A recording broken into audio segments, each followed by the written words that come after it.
கவனமாக இருக்க வேண்டும் என்றால் சேமிப்பு. வாழ்க்கையில் சேமிப்பு மிக மிக அவசியம் தேவை. சேமிப்பு வீட்டை காக்கும், சிக்கனம் வீட்டை காக்கும், சேமிப்பு நாட்டை காக்கும்னு ஒரு பழமொழியே உண்டு. அப்படித்தானே? சேமித்தால் நாம் பிற்காலத்தில் சுகமாக வாழலாம். இடர்படும் காலங்களில், துன்பப்படும் நேரங்களில் நமக்கு உதவியாக இருப்பது என்னதுப்பா? சேமிப்பு. நம்மளுடைய வாழ்க்கையில் வரக்கூடிய வரவுகளை மொத்தமாக ஒரே நாளில் செலவழிக்காமல் ஒவ்வொரு நாளும் சேமிப்புக்கென்று சில தொகையை ஒதுக்கினால் அஞ்சலகத்தில் சேமிப்பை முதலீடு செய்ய வேண்டும்.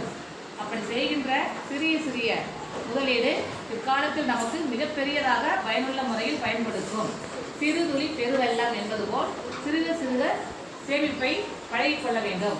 சிறுவர்களாகிய நீங்கள் இப்பொழுதே உங்களுடைய வாரத்திற்கு 10 ரூபாய் என்று சேமித்தால் கூட உனது பள்ளி பருவம் முடியும் பொழுது ஓராண்டில் எத்தனையோ தொகையை உங்களால் அந்த ஆண்டு முடியும் பொழுது பெற முடியும். சிறு வயதிலேயே உங்களிடம் இருக்க வேண்டிய ஒரு நல்ல பழக்கம் என்ன இருக்க வேண்டும் என்றால் சேமிப்பு என்பது இருக்க வேண்டும். தினந்தோறும் சேமிப்பை கண்டிப்பாக அனைவரும் என்ன செய்ய வேண்டும்? கடைபிடிக்க வேண்டும். அந்த சேமிப்பினுடைய அருமையையும் அவசியத்தையும் விளக்கும் விதமாக அதோடு அஞ்சலகம் எப்படிப்பட்ட சேமிப்பை நமக்கு வழங்குகிறது, அஞ்சலகத்தில் நாம் சேமிக்க வேண்டிய முக்கியமான ஸ்கீம் என்ன அப்படிங்கிறத பற்றி விழிப்புணர்வை ஏற்படுத்தக்கூடிய ஒரு பாடலை இப்போ நம்ம என்ன செய்ய போகிறோம்? இந்த பாடத்தில் நம்ம என்ன செய்ய போகிறோம்? பார்க்க போகிறோம். அனைவரும் இந்த பாடலை நான் பாட நீங்கள் பின்தொடர்ந்து பாடுங்கள்.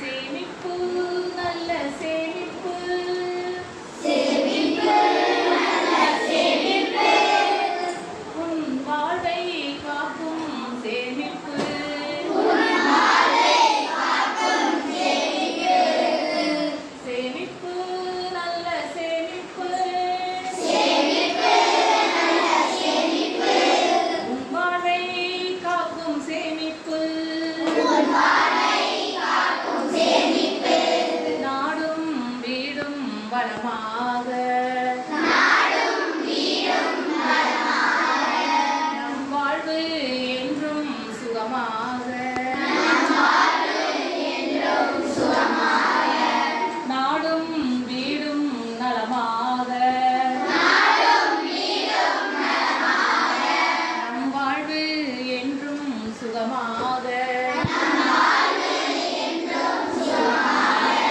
சேமிப்பு நல்ல சேமிப்பு, சேமிப்பு நல்ல சேமிப்பு, உன் வாழ்வை காக்கும் சேமிப்பு, உன் வாழ்வை காக்கும் சேமிப்பு, வரவெல்லாம் வரிசையிட்டு